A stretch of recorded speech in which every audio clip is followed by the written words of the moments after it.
Everyone is suffering from gut health problems nowadays and सबको लगता है कि the source of food we are taking वो सबसे मेन प्रॉब्लम है हमारी गट हेल्थ इश्यूज़ के लिए। सबको गट हेल्थ इश्यूज़ में क्या हो रहा है, सबको ब्लोटिंग होती है, गैस होती है, एसिडिटी होती है और भूख ना लगने की प्रॉब्लम है। एंड अगर खाना खा लेते हैं तो वो अच्छे से डाइजेस्ट नहीं हो रहा है। And everyone is making culprit the source of food, but ऐसा नहीं है। आयुर्वेद में एक बहुत ही अच्छी बात कही गई है कि जो हमारी डाइजेस्टिव फायर होती है, जो अग्नि होती है, that is the main problem for our digestion, either good और बैड। तो आप समझे कि जो हमारी डाइजेस्टिव फायर होती है वो किस तरीके की है, वो उसको हमने कितना दूषित कर दिया, उसको कितना हमने ख़राब कर चुके हैं, उसका कितना हमने ख्याल रखा है कभी। और सिर्फ आपको लगता है क्या कि सिर्फ हम ये चूज़ करके कि what kind of source of food we are taking, सिर्फ ये ही डिपेंड करता है हमारे डाइजेस्टिव फायर के लिए, सिर्फ यही अच्छा है? No, the answer is no. आपको पता है जो हमारे आयुर्वेद में ऐसी 5 चीज़ें मेंशन की गई हैं जिससे कि जो आयुर्वेद 5 या 6 चीज़ें हैं जो हमारे आयुर्वेद में, कि जिससे पता चलता है कि हमारी डाइजेस्टिव फायर कितनी अच्छी इन्हेंस हो सकती है अगर उनका यूज़ नहीं किया जाए या फिर गलत तरीके से यूज़ किया जाए तो हमारी डाइजेस्टिव फायर की कितनी बुरी बैंड बच सकती है। तो हमें क्या ख्याल रखना है, सुपर फूड जो है, बोलते हैं लोग सुपर फूड है या फिर सोर्स ऑफ फूड जितना हम यूज़ कर रहे हैं वो बैड में आता है, टॉक्सिक है। इन सब के अलावा ये सब भी मैटर करते हैं बट नॉट 100%। लेकिन कहते हैं ना कि किसी भी कारण, किसी भी चीज़ का जो कारण है उसकी जड़ क्या है, तो वो डाइजेस्टिव फायर है, हमें मेन उस पर काम करना है। Everyone is suffering from gut health problems nowadays and सबको लगता है कि the source of food we are taking वो सबसे मेन प्रॉब्लम है हमारी गट हेल्थ इश्यूज़ के लिए। सबको गट हेल्थ इश्यूज़ में क्या हो रहा है, सबको ब्लोटिंग होती है, गैस होती है, एसिडिटी होती है और भूख ना लगने की प्रॉब्लम है। एंड अगर खाना खा लेते हैं तो वो अच्छे से डाइजेस्ट नहीं हो रहा है। And everyone is making culprit the source of food, but ऐसा नहीं है। आयुर्वेद में एक बहुत ही अच्छी बात कही गई है कि जो हमारी डाइजेस्टिव फायर होती है, जो अग्नि होती है, that is the main problem for our digestion, either good और बैड। तो आप समझे कि जो हमारी डाइजेस्टिव फायर होती है वो किस तरीके की है, वो उसको हमने कितना दूषित कर दिया, उसको कितना हमने ख़राब कर चुके हैं, उसका कितना हमने ख्याल रखा है कभी। और सिर्फ आपको लगता है क्या कि सिर्फ हम ये चूज़ करके कि what kind of source of food we are taking, सिर्फ ये ही डिपेंड करता है हमारे डाइजेस्टिव फायर के लिए, सिर्फ यही अच्छा है? No, the answer is no. आपको पता है जो हमारे आयुर्वेद में ऐसी 5 चीज़ें मेंशन की गई हैं जिससे कि जो आयुर्वेद 5 या 6 चीज़ें हैं जो हमारे आयुर्वेद में, कि जिससे पता चलता है कि हमारी डाइजेस्टिव फायर कितनी अच्छी इन्हेंस हो सकती है अगर उनका यूज़ नहीं किया जाए या फिर गलत तरीके से यूज़ किया जाए तो हमारी डाइजेस्टिव फायर की कितनी बुरी बैंड बच सकती है। तो हमें क्या ख्याल रखना है, सुपर फूड जो है, बोलते हैं लोग सुपर फूड है या फिर सोर्स ऑफ फूड जितना हम यूज़ कर रहे हैं वो बैड में आता है, टॉक्सिक है। इन सब के अलावा ये सब भी मैटर करते हैं बट नॉट 100%।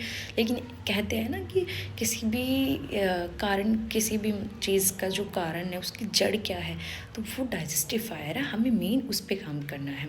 हमें करना क्या है, हमारे डाइजेस्टिव फायर को अच्छा रखने के लिए, स्ट्रॉन्ग रखने के लिए, फ्रेश रखने के लिए हमें टाइम टू टाइम खाना खाना है।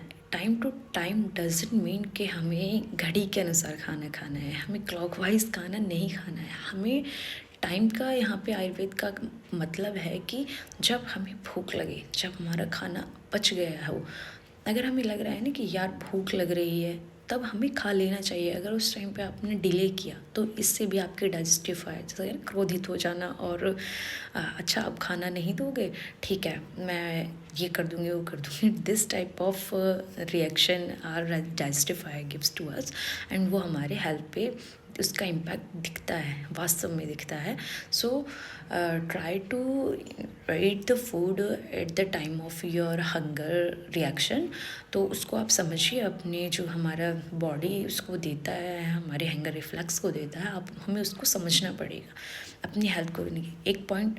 दूसरा, हमें जो फूड है उसको फ्रेशली हमें कंज्यूम करना है. वो या तो वो फ्रेशली आया हो, अगर वो पॉसिबल नहीं, क्योंकि आजकल तो गोडाउन्स में प्रिजर्व्ड होते हैं, और उसको करना एज इट इज़ आया और खा लिया वो है पॉसिबल भी नहीं है आज के एरा में. तो ठीक है, वहाँ प्रिजर्व्ड हो लेकिन फ्रेशली कुकड हो, हम इतना तो कर ही सकते हैं. तो हमें वो यूज़ करना चाहिए. हमें बासी खाना नहीं खाना है, अपने डेस्टिफायर को ध्यान में रखते हुए.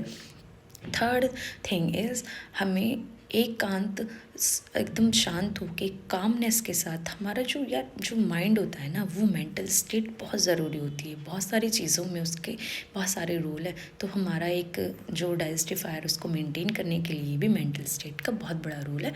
हमें with calmness, without anger, without any stress. Thing is, हमें ध्यान रखना है कि हमें पानी किस समय पीना चाहिए. हमें खाना खाने से पहले या खाना खाने के बाद 1 घंटे बाद हमें पानी इनटेक करना चाहिए, वाटर इनटेक करना चाहिए.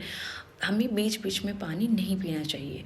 अगर मीन्स आयुर्वेद में तो 3 तरीके से पानी को लेने का, हमारे उसमें यूज़ करने का तरीका बताया गया है. वो भी किस टाइप की हमें बॉडी चाहिए, थिन, फैटी और मीडियम.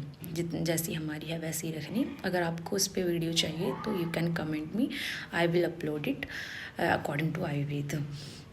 फिफ्थ थिंग इज़, जो खाना है उसको हमें प्रॉपरली च्यू करके, यानी चबा चबा के खाना है. बोलते हैं ना कि खाने को पीना चाहिए और पानी को खाना चाहिए. हमें ये बात बहुत ज़्यादा ज़रूरी है ध्यान रखने की, अगर हमें अपनी डाइजेस्टिफाई अच्छी चाहिए तो. एंड अगर हमारी डाइजेस्टिफाई अच्छी है, nobody will tell us कि that guy you have gut health issues.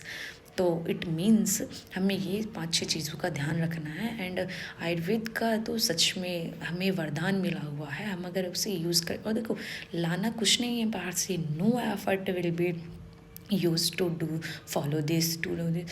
तो आपको क्या करना है, सिंपल सी चीज़ें हैं, बस क्या है, हमारे दिमाग में इसको याद रखने की ज़रूरत है. And you will get the proper maintained gut health with good health, with good mental health also. And you will see the results at the end of the month that you are not suffering from gut health issues and you have your good health. Thank you, Ayurveda. Thank you.